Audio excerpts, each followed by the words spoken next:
이 성전을 헐라라는 제목으로 하나님의 말씀을 전하겠습니다. 벌써 10월하고도 3주차를 지나고 있습니다. 세월이 참으로 빠른 것 같습니다.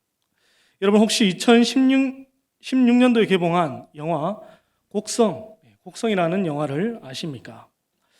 이 영화는 700만여 명을 동원해서 흥행에 굉장히 성공한 영화이기도 합니다. 이 영화의 내용을 대략으로 읊어드리면 이렇습니다. 어떤 한 마을에 낯선 외지인이 찾아옵니다. 그리고 그 외지인이 이 마을에 나타난 후 의문의 사건들이 발생하게 됩니다. 경찰은 집단 야생 버섯 중독으로 잠정적 결론을 내렸지만 모든 사건의 원인이 그 외지인 때문이라는 소문이 마을에 퍼져나기 시작합니다. 경찰로 나오는 주인공 종구는 현장을 목격했다가 한 여인 무명을 만나게 되는데 이 사건들이 외지인 때문이라는 것을 그 여인을 통해서 확신하게 됩니다. 그의 딸 효진이 피해자들과 비슷한 증상으로 아파오기 시작하자 다급해진 주인공은 외지인을 찾아가서 난동을 부리고 이 마을을 떠날 것을 말합니다. 하지만 그 외지인은 떠나지 않고 딸의 상태가 더욱더 악화되는 것을 보게 됩니다. 그래서 그는 무속인을 마을로 불러들여서 그 일을 해결해 보려고 하였지만 더 일은 악화되는 것을 볼 수 있습니다. 이 영화는 흥행만큼이나 사람들 기억에 남는 많은 명대사를 남겼습니다. 그 중에 대표적인 것이 무엇인가 하니 바로 무엇이 중헌디라는 대사입니다. 무엇이 중헌디 하고 절대 마지 마소, 현혹되지 마소라는 대사가 나오는 것을 볼 수가 있습니다. 이 두 대사는 한 영화에 나오는 대사이기도 하지만 말세를 살아가는 우리에게 작지만 교훈을 주는 말이기도 합니다. 우리는 이 마지막 때에 무엇이 중요한지를 끊임없이 생각하며 이 세상에 현혹되지 않기 위해 늘 깨어서 기도하며 살아가야 합니다. 공중의 권세 잡은 자들은 지금도 우리를 계속해서 미혹하고 있습니다. 무엇이 진정으로 중요한 것인지 잃게 만들고 있다라는 것입니다. 여러분, 우리에게 진정으로 중요한 것이 무엇입니까? 주님은 우리에게 이렇게 말씀합니다. 우리 마태복음 6장 33절 말씀을 함께 읽겠습니다. 시작. 그런즉 너희는 먼저 그의 나라와 그의 의를 구하라. 그리하면 이 모든 것을 너희에게 더하시리라. 아멘. 주님이 우리에게 가장 먼저 되는 것이 무엇이라 말씀합니까? 그의 나라와 그의 의를 구하는 것이 가장 첫 번째 되는 것이라 말씀합니다. 그런데 세상은 어떻습니까? 공중의 권세 잡은 자들은 우리의 마음을 끊임없이 미혹하고 있습니다. 지금 당장 먹고 사는 것이 힘든데 그것이 무엇이 중요하다 하며 우리에게 계속해서 하늘을 보지 못하게 하고 이 땅으로 시선을 돌리는 것을 볼 수가 있습니다. 사랑하는 성도 여러분, 절대 현혹되지 마시기 바랍니다. 무엇이 우리를 진정으로 영생으로 인도하는 길인지를 잘 분별해야 하는 때가 바로 지금 이때입니다. 우리는 계속해서 요한복음의 말씀을 살펴보고 있습니다. 요한복음은 앞의 세 복음서와 다르게 좀 더 오랜 시간이 흐른 뒤에 기록된 복음서입니다. 여러분, 요한이 왜 요한복음을 다시 기록하게 되었다라고 하였습니까? 그 이유는 이단들의 도전 때문이었습니다. 그때 당시 이단들은 예수님의 신성과 인성을 공격하면서 교회를 공격해 왔습니다. 그와 같은 상황 가운데서 요한 사도는 교회의 믿음, 교회의 신앙을 지킬 필요가 있었고 그래서 쓴 성경이 바로 요한복음입니다. 그래서 앞에 세 복음서는 예수님께서 이 땅에서 하신 일과 행적들에 대해서 포커스를 맞추어서 쓰고 있는데 그의 반면에 요한복음을 보게 되면 예수님께서 하신 일들의 의미와 그 해석을 말씀하고 있는 것을 볼 수가 있습니다.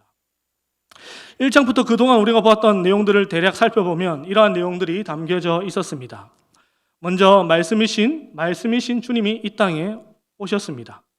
그리고 그분은 사람들의 생명의 빛이셨습니다. 그리고 그분을 증언하는 한 사람이 나타나는데 그 사람이 누구입니까? 바로 세례 요한입니다. 세례 요한은 주님에 대해서 증언하였습니다. 그런데 사람들이 어떻게 합니까?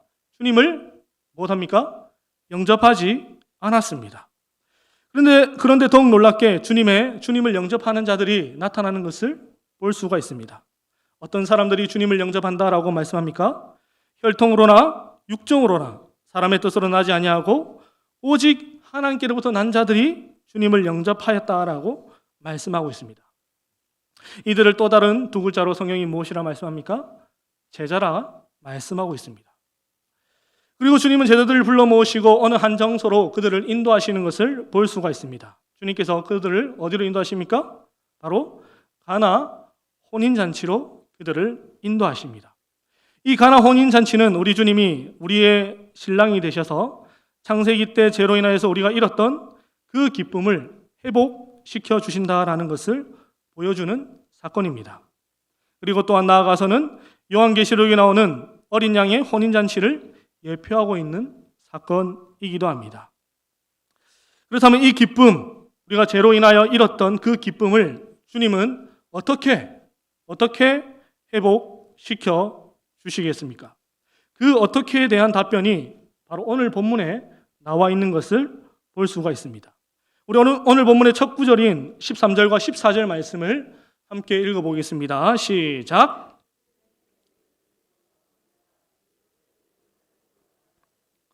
성전 안에서 소와 양과 비둘기 파는 사람들과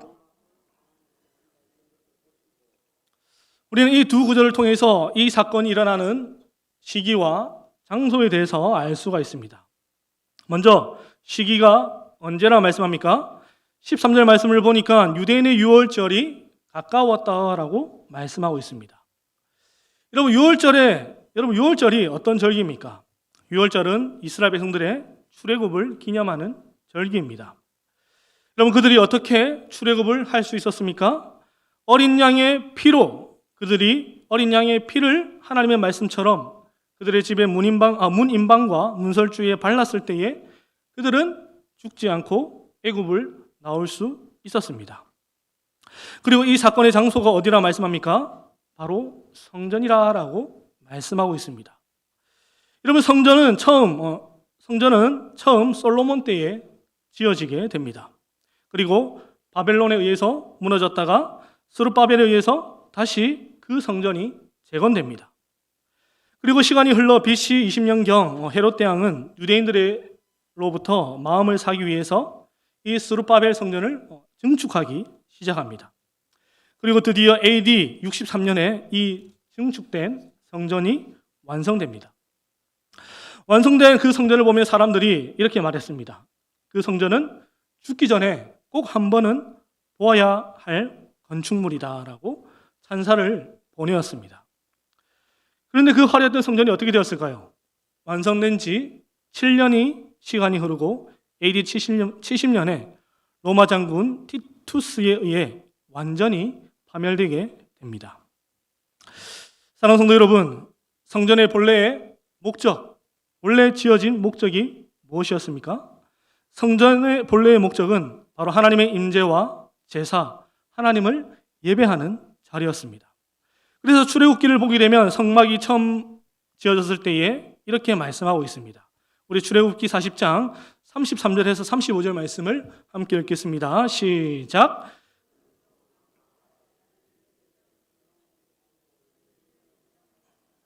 모세가 이같이 역사를 마치니 구름이 해막에 덮이고 여호와의 영광이 성막에 충만하며 모세가 해막에 들어갈 수 없었으니 이는 구름이 해막 위에 덮이고 여호와의 영광이 성막에 충만하였더라. 하나님의 말씀을 따라 성막이 지어지자 그 성막에 어떠한 일이 벌어졌다라고 말씀합니까? 구름이 해막을 덮고 여호와의 영광이 성막에 충만하였다라고 말씀하고 있습니다. 여러분 지금 이 성막을 통해서 주님이 하나님께서 이스라엘 백성 가운데 무엇을 하고 계시다라는 사실을 알 수 있습니까? 바로 하나님이 그들과 함께 하신다라는 사실, 그들 가운데 임재해 계신다는 사실을 알 수가 있습니다. 그리고 이스라엘 백성들은 그들과 함께 하시는 하나님을 제사를 통해서 하나님을 예배하였습니다. 그런데 그와 같은 거룩한 성전에 어떠한 일이 벌어지고 있다라고 오늘 성경이 말씀합니까? 우리 오늘 본문 14절 말씀을 다시 한 번 더 읽어보겠습니다. 시작. 성전 안에서 소와 양과 비둘기 파는 사람들과 돈 바꾸는 사람들이 앉아 있는 것을 보시고. 우리가 보는 한글 성경에는 굉장히 얌전하게 점잖게 번역되어 있는데 쉬운 말 성경을 보게 되면 이 구절을 이렇게 번역하고 있습니다. 제가 쉬운 말 성경 버전을 한번 읽어드리겠습니다. 예루살렘 성전 뜰에는 소와 양과 비둘기를 파는 장사꾼들로 시끌벅적하였습니다. 돈을 바꿔주는 환정산들은 도처에 탁자를 앞에 놓고 앉아 있었습니다. 여러분, 왜 이 거룩해야 될 성전에 이와 같은 일, 왜 장사치로 가득한 일이 벌어진 것일까요? 우리는 이를 이해하기 위해서는 그때의 시대적 상황을 살펴보아야 합니다. 우리가 잘 아는 것처럼 하나님께 드리는 제물은 어떠한 제물을 드려야 했었습니까? 흠없는 것을 하나님께 제물로 드려야 했습니다. 그런데 이때 당시에 비행기나 기차가 있는 것도 아니고 멀리서 제물을 데리고 옵니다. 여러분, 그러면 어떠한 일이 벌어지겠습니까? 흠 없던 제물도 흠이 생기게 됩니다. 오다가 상처가 나기도 하고 오다가 발톱이 뽑히는 그와 같은 일들이 생기기도 합니다. 그러니 아무리 멀리서 데리고 와도 그 제물을, 흠 있는 제물을 하나님께 드릴 수 없었습니다. 그래서 그들이 해서 만든 것이 있습니다. 그것이 무엇인가 하니 감난산 근처에 흠없는 제물을 파는 네 곳의 시장을 개설하게 됩니다. 그런데 보니 어떻습니까? 사람들이 모이니 뭐가 생깁니까? 돈이 그곳에 모이는 것을 볼 수가 있습니다. 그래서 헤롯이 성전이 세 번째 증축할 때쯤, 그때 당시에 대제사장이었던 가야바가 자신의 장인인 안나스와 짜고 그 이권에 개입을 하기 시작합니다. 그들은 성전 이방인들의 제물을 파는 상설 매장을 하나 더 개설하고 자신들의 매장에서 사지 않은 제물들을 부적합 판결을 내리기 시작합니다. 여러분, 그러면 어떻게 되겠습니까? 성전에 제물을 드리러 온 사람들은 이방인의 뜰 안에 있는 그곳에서만 제물을 사기 시작합니다. 왜 그렇습니까? 그곳에 사지 않으면 제물을 하나님께 드릴 수 없기 때문입니다. 그래서 3세기의 역사학자인 유세비우스는 이때 당시의 제물로 쓰인 양만 25만 마리였고 무려 8배가 넘는 폭리를 취하였다고 합니다. 돈을 바꿔주는 사람도 마찬가지로 그들이 무려 50%의 환전세를 매기면서 그들에게 돈을 환전해 주었다라고 합니다. 그럼 왜 이스라엘 백성들이 돈을 환전해야 했을까요? 출애굽기 30장 말씀을 보게 되면 20살 이상 된 성인 남자는 매년 하나님께 우리를 대속해 주셨다라는 의미로 속전, 즉 성전세를 하나님께 드려야 했습니다. 그런데 이때 당시 사람들은 어떤 돈을 평소에 썼을까요? 로마의 지배를 받았으니까 평소 그들은 로마 화폐, 로마 동전을 사용하고 있었습니다. 그런데 여기서 문제가 한 가지 발생합니다. 그것이 무엇인가 하니 로마 동전에는 무엇이 그려져 있었을까요? 로마 황제의 얼굴, 시저의 얼굴이 새겨져 있었습니다. 그래서 성전세를 내는 돈으로 로마 동전은 부적합하다 하여 성전세는 오직 세겔로만 내어라고 하였습니다. 그래서 유월절을 지키러 온 사람들은 모두 의무적으로 자신들의 돈을 세겔로 바꿔야만 했었습니다. 여러분, 본래 성전의 목적이 무엇이라고 하였습니까? 성전의 본래의 목적은 하나님의 임재와 제사를 통해서 하나님을 예배하는 곳이 바로 성전이라고 하였습니다. 그런 그곳에 하나님의 임재와 예배는 사라지고 그곳에 무엇이 남게 되었습니까? 바로 인간의 탐욕만이 그 자리를 차지하고 있었습니다. 그와 같은 상황을 보시고 주님은 이렇게 행동하셨습니다. 우리 오늘 본문의 15절과 16절 말씀을 함께 읽겠습니다. 시작. 양이나 소를 다 성전에서 내쫓으시고 돈 바꾸는 사람들의 돈을 쏟으시며 산을 엎으시고 비둘기 파는 사람들에게 이르시되 이것을 여기서 가져가라. 내 아버지의 집으로 장사하는 집을 만들지 말라 하시니. 아멘. 예수님이 어떻게 하셨다라고 말씀합니까? 먼저 15절 말씀을 보니까 노끈으로 채찍을 만드셔서 양이나 소를 성전에서 쫓아내셨다라고 말씀합니다. 우리는 여기서 한 가지 주목해야 하는 사실이 있습니다. 이 성전 정화 사건은 다른 복음서에서도 동일하게 나오는 것을 볼 수가 있습니다.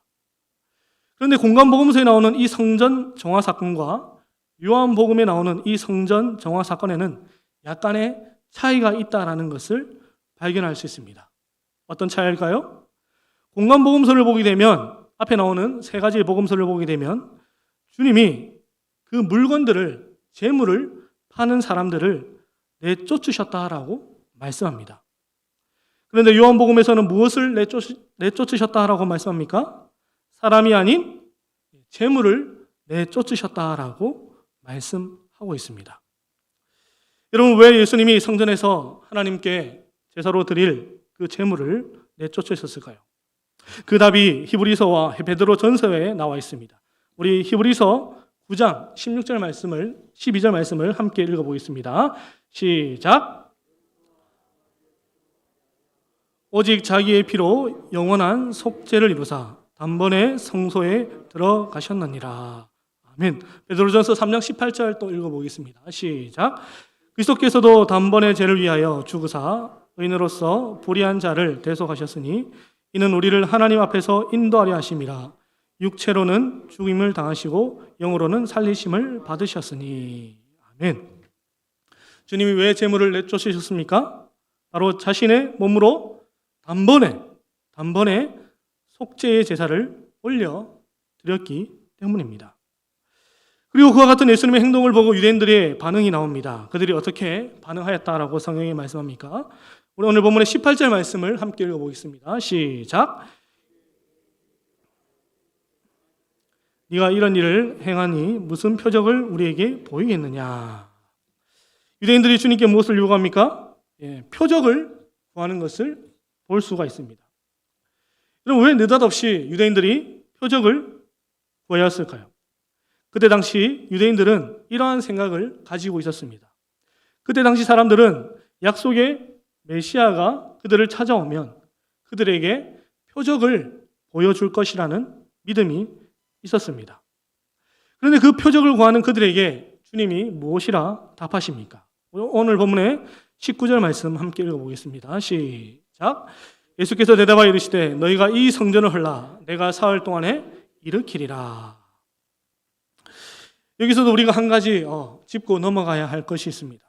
그것이 무엇인가 하니 앞으로 주님께서 니고데모도 만나게 되고 사마리아 여인도 만나게 될 것인데 그들과 주님의 대화를 보게 되면 무언가 대화의 핀트가 조금 맞지 않는다라는 것을 느낄 수 있습니다. 주님이 니고데모에게 무엇이라 말씀하셨습니까? 우리 요한복음 3장 3절 말씀을 함께 보겠습니다. 시작. 예수께서 대답하여 이르시되 진실로 진실로 내게 이르노니 사람이 거듭나지 아니하면 하나님의 나라를 볼 수 없느니라. 그런데 그 말을 들은 니고데모가 또 이렇게 말합니다. 요한복음 3장 4절 말씀입니다. 니고데모가 이르되 사람이 늙으면 어떻게 날 수 있사옵나이까? 두 번째 모태에 들어갔다가 날 수 있사나이까? 이처럼 주님의 대화가 주님이 말씀하는 것과 니고데모가 말하는 것의 그 대화의 핀트가 잘 맞지 않는다라는 것을 알 수가 있습니다. 왜 그럴까요? 왜 주님의 말씀과 니고데모의 말이 전혀 맞지 않는 것처럼 보이는 것일까요? 그 이유는 간단합니다. 그 이유는 바로 이 둘 간의 시선이 다르기 때문입니다. 여러분, 주님의 시선은 어디에 가 있었을까요? 주님의 시선은 바로 하늘에 가 있었습니다. 그래서 늘 말씀하실 때에 주님은 무엇을 말씀하십니까? 하늘의 것을 말씀하십니다. 그런데 그 말씀을 듣는 사람들은 어떻습니까? 그들은 땅의 것을 이야기합니다. 왜 그렇습니까? 그들의 시선이 땅을 향하고 있기 때문입니다. 오늘 본문도 마찬가지입니다. 오늘 본문 19절에서 이 성전을 헐라 내가 사흘 동안에 다시 일으키겠다라는 말씀을 하셨습니다. 그 말씀은 무엇을 두고 하신 말씀이라고 말씀합니까? 21절 말씀을 보니까 그러나 예수는 성전된 자기 육체를 가리켜 말씀하신 것이라 라고 말씀하고 있습니다. 주님이 헐겠다라고 하시는 그 성전은 바로 자신의 육체, 바로 십자가의 사건을 의미해 두고 말씀하고 있는 것입니다. 그런데 이 땅의 사람들은 그것도 모르고 무엇이라 답합니까? 우리 오늘 본문의 20절 말씀 함께 읽겠습니다. 시작. 유대인들이 이르되 이 성전은 46년 동안 지어졌거늘 네가 3일 동안에 일으키겠느냐 하더라. 이들의 시선이 어디를 향하고 있습니까? 바로 그들의 시선은 땅을 향하고 있었습니다. 이것은 지금 이 시대를 살아가는 우리도 마찬가지입니다. 여러분, 주님 우리에게 무엇을 말씀하실까요? 주님은 우리에게 물론 이 땅의 것도 말씀하시지만 근본적으로 주님은 하늘의 것을 우리에게 말씀하십니다. 그런데 우리는 이 땅의 것에 우리의 마음이 매몰되어서 계속해서 땅의 것에 시선을 집중하면 어떻게 되겠습니까? 과연 우리가 하나님의 음성을 바르게 들었다라고 말할 수 있겠습니까?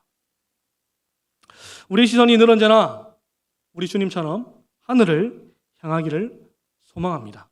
그래서 이 마지막 때에 우리의 마음이, 우리의 시선이 이 땅에 빼앗기는 것이 아니라 하늘을 향함으로써 주님과 함께하며 하나님의 그 크신 일에 함께하는 복된 교회가 되기를 주님의 이름으로 축복합니다. 말씀을 맺겠습니다. 우리는 오늘 요한복음에 나오는 성전 정화 사건에 관한 말씀을 듣게 되었습니다. 사실 우리는 이 사건을 성전 정화 사건이라 부르지만 좀 더 원문에 가깝게 번역하면 성전 파괴 사건이라 말할 수 있습니다. 왜냐하면 주님이 이 성전을 헐라라 말씀하셨을 때 이 헐라라는 단어는 원래 무엇을 죽이다, 무엇을 파괴하다라는 뜻을 가지고 있기 때문입니다. 말라기서를 보게 되면 이와 같은 말씀이 나오는 것을 볼 수가 있습니다. 우리 말라기 1장 10절 말씀을 함께 읽겠습니다. 시작. 만군의 여호와가 이르노라 너희가 내 제단 위에 헛되이 불사르지 못하게 하기 위하여 너희 중에 성전문을 닫을 자가 있었으면 좋겠도다. 내가 너희를 기뻐하지 아니하며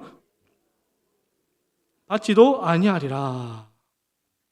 이스라엘 백성들이 마음이 없는 형식적인 제사를 계속 드리자 주님이 무엇이라 말씀합니까? 내 제단 위에 헛되이 불사르지 못하게 너희 중에 성전문을 닫을 자가 있었으면 좋겠다라고 말씀합니다. 이 말씀처럼 하나님은 구약의 성전문을 닫으시고 예수님을 통해서 새 성전을 세우셨습니다. 그 새 성전이 누구입니까? 바로 저와 여러분입니다. 고린도전서 3장 16절을 보게 되면 이렇게 말씀합니다. 너희는 너희가 하나님의 성전인 것과 하나님의 성령이 너희 안에 계시는 것을 알지 못하느냐. 너희는 너희가 하나님의 성전인 것과 하나님의 성령이 너희 안에 계시는 것을 알지 못하느냐. 우리 옆에 분에게 한번 이렇게 고백해 봅시다. 당신은 하나님의 성전입니다. 아멘. 네. 여러분, 하나님의 성전에 누가 계시다라고 말씀하고 있습니까? 바로 하나님의 성령이 너희 안에, 저 밖에 계신 것이 아니라 우리 안에 계시는 것을 알지 못하느냐라고 말씀합니다. 우리 안에 하나님이 계신 줄 믿습니다.